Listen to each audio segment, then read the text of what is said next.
সপ্তম শ্রেণীতে পড়ার সময় বিয়ে হয় আমার। বাবা শ্বশুরের সাথে আগেই কথা বলে নিয়েছিলেন, মেয়ে আর পড়াশোনা করতে পারবে না। তারা বনেদি পরিবারের মানুষ, বই রোজগারের দিন পার করতে হবে। ছেলে বউ ঘরকন্না সামলাবে, পোলাপান মানুষ করবে। মেয়েদের পা বাইরে গেলে তাদের সকল কেটে যায়। তখনও ভালো করে সংসারে জ্ঞান আসেনি, অত শত বুঝতাম না। মা এই বিয়ের ঘর বিরোধী ছিলেন, তবে বাবা তার কথা শোনেননি। ছেলে ভালো পড়াশোনা শেষ করেই সরকারি চাকরি পেয়ে গেছে।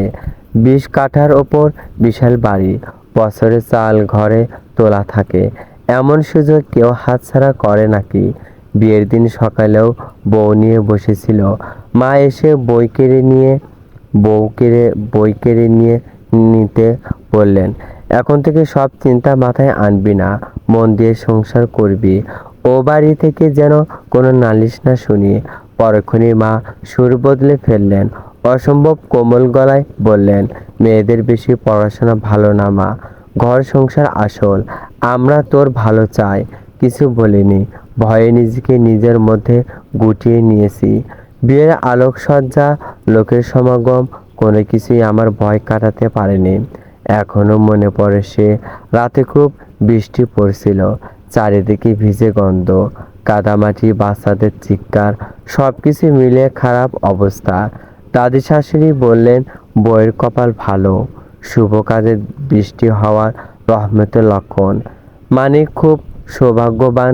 বাসর রাতে মানুষটার সাথে প্রথম দেখা, ছিপছিপে লম্বা শরীর, মেয়েদের মতো বড় বড় চোখ, কোমল কণ্ঠস্বর।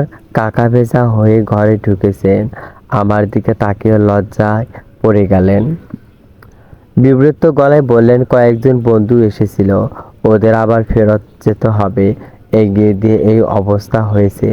কথাগুলো বলি তোয়ালে হাতে বাথরুমে ঢুকে গেলেন। আমার ভয় তখনও কাটেনি। কিছুক্ষণ আগে বয়স্ক এক মহিলা এসেছিলেন, তিনি হঠাৎই আমার গায়ে হাত দিয়েন, কুৎসিত গলায় বললেন, আমার ছোঁয়ার এমন হলে পরের ছোঁয়ায় কি মরবে মেয়ে?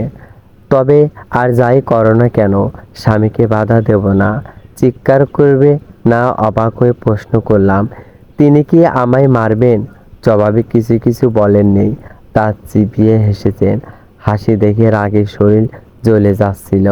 দরজা খোলার শব্দে কেঁপে উঠলাম, বুকের ওপর থুথু ছিটিয়ে দমকিছে রইলাম। উনি খুব হাসলেন, খাটের ওপর বসতে বসতে বললেন, ভয় পেয়ে গেলে নাকি? ভীতু চোখে তাকালাম। তিনি অসম্ভব কোমল গলায় বললেন, দুঃখিত, আমার একটু সাবধান হবার দরকার ছিল। বর্ষাকালে কাঠের দরজা খুলে গেছে, জোড়া হাতে না খুললে বাথরুমের দরজা খোলে না। জবাবে কি বলবো বুঝতে পারছিলাম না। এদিক ওদিক তাকাতে লাগলাম।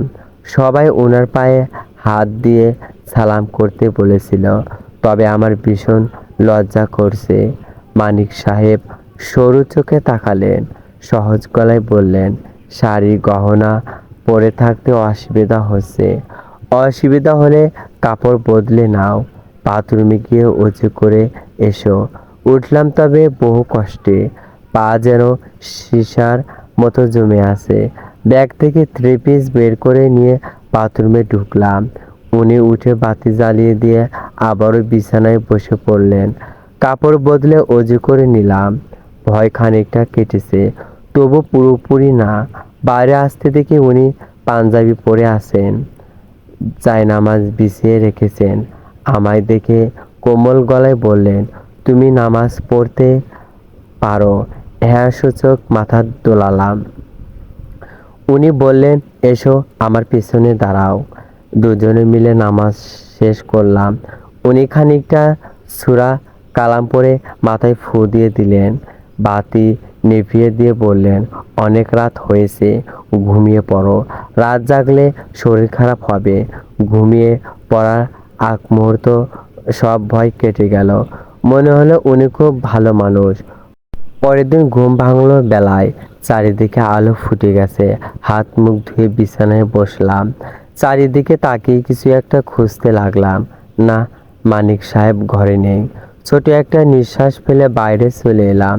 বাইরে আসতে খেয়াল করলাম সকলে কেমন অদ্ভুত চোখে আমার দিকে তাকিয়ে আছে।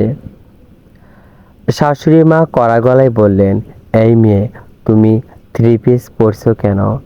এই বাড়ির বউয়েরা সবসময় শাড়ি পরে, কার কথায় এই পোশাক পরেছো? নিচু গলায় বললাম, উনার কথায়। উনি আবার কে? কার এত সাহস? হাত উঁচু করে ঘরের দিকে দেখালাম। দাদি শাশুড়ি হো হো করে হেসে ফেললেন। হাসতে হাসতে বললেন, উনি মানে বুঝতে পারছো না বউ? মা, তোমার ছেলে বলেছে। শাশুড়ি মা চোখ মুখ শক্ত করে ফেললেন। বিরক্তি নিঃশ্বাস ফেলে নিজের কাজ করতে লাগলেন। দাদি শাশুড়ি বললেন, এই যে নাত বউ, শুধু কি রূপে আছে নাকি? কাজকর্ম কিছু জানো? বাড়িতে তেমন কাজ করা হয়নি। মা কখনো কাজ করতে বলতেন না, তবে ওনার মুখের ভাব দেখে সত্যি কথা বলতে পারলাম না। মাথা দুলিয়ে হ্যাঁ বললাম। তিনি বললেন, বেশ ভালো, তবে তো তোমার রান্নার পরীক্ষা নিতেই হচ্ছে। বৌমা, ওকে পায়েসের জিনিসপত্র দেখিয়ে দাও। আমার আর আমার জন্য পায়েস রান্না করুক, বুঝলে নাত বউ? কিশমিশ আর বাদাম বেশি করে দেবে, মানিক পছন্দ করে। ওনার নাম শুনে কেমন একটা কেঁপে উঠলাম। দাদি শাশুড়ি গলা ফাটিয়ে হাসতে লাগলেন। শাশুড়ি মা সকালের রান্না শেষ করে পায়েসের জিনিসপত্র দেখিয়ে দিলেন। চুলার পাশে দাঁড়িয়ে হাত কচলাচ্ছি। পায়েস রান্নার পদ্ধতি অজানা না। মাকেও অনেকবার রান্না করতে দেখেছি, তবুও কেমন ভয় লাগছে। লম্বা শ্বাস নিয়ে চুলায় পাতিল বসালাম।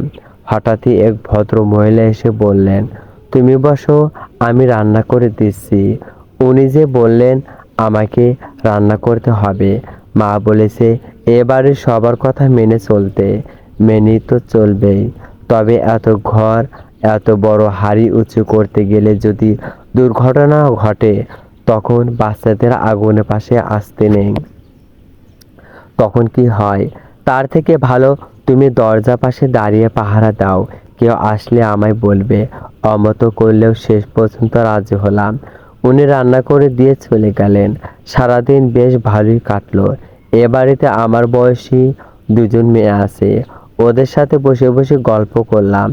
দুজনেই বিয়ে হয়ে গেছে। সম্পর্কে মানিক সাহেবের মামাতো বোন। সমস্যা শুরু হলো রাতে। দাদি শাশুড়ি কাঁদতে কাঁদতে বাড়ি ছেড়ে চলে গেলেন। শ্বশুর আব্বু রাতে খেলেন না। শাশুড়ি মা কয়েকবার চোখ গরম করে আমার দিকে তাকালেন, কিন্তু কিছু বললেন না। শোবার সময় মানিক সাহেবের কাছে প্রশ্ন করলাম, দাদিমা চলে গেলেন কেন? এসব ব্যাপারে তোমায় ভাবতে হবে না। আর কেউ কিছু বললেই মা দুলিয়ে হ্যাঁ বলতে যাবে না। নিজের ক্ষতি হবে কিনা বিবেচনা করে দেখবে। যদি গল্পটি ভালো লাগে অবশ্যই চ্যানেলটি সাবস্ক্রাইব করবেন, ভিডিওটি শেয়ার করবেন। Please subscribe to my channel. পরবর্তী গল্প পেতে অবশ্যই চ্যানেলটি সাবস্ক্রাইব করবেন, ভিডিওটি শেয়ার করবেন। ধন্যবাদ। চলবে।